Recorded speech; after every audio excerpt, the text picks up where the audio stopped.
and all the porters and the waiters and all the guys that worked uptown on 4th Street and at the exclusive clubs, the Pendennis Club, and there's another restaurant around the corner on 6th Street. I can't think of the name of it right offhand. But anyway, they would all come and to the shop, get their haircuts, get the clothes pressed, get the shoes shined, get a shave, you know.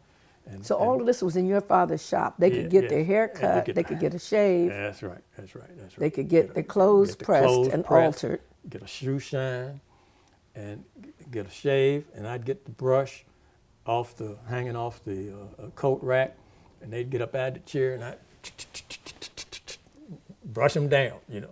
Get my little nickel, a dime, a quarter, whatever they give me, you know. So when people who worked in menial jobs, when they came to your father's shop, what? Oh, they felt good.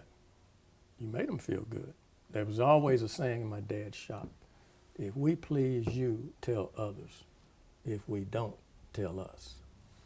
Wow.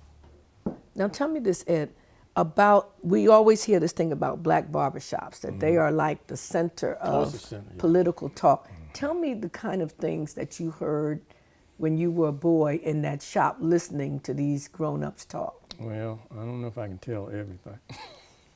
This is for oral history, you can tell it. And my dad, we had a phone, but, you know, back then, he was a bookie.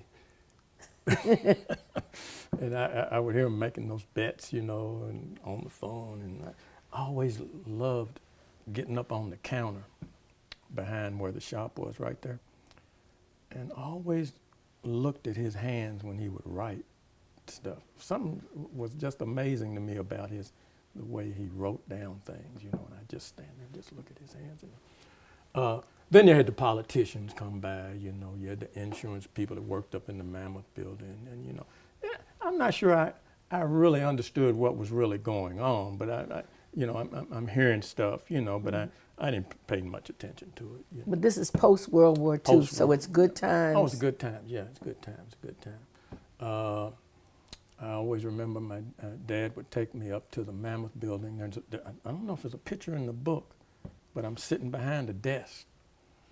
And he and Mr. Gandy, who was the main photographer on that strip on 6th Street, and then some other people behind us standing, you know. It was I guess what I'm trying to say is there's images of us as I was growing up that everybody was very distinguished looking, you know.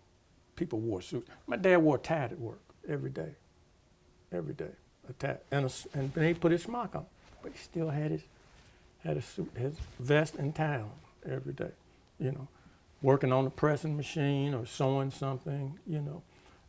There was a dignity about it. I guess that's what I'm trying to say. There was a dignity about the people who may not have had everything they wanted and could not go everywhere they wanted to go to.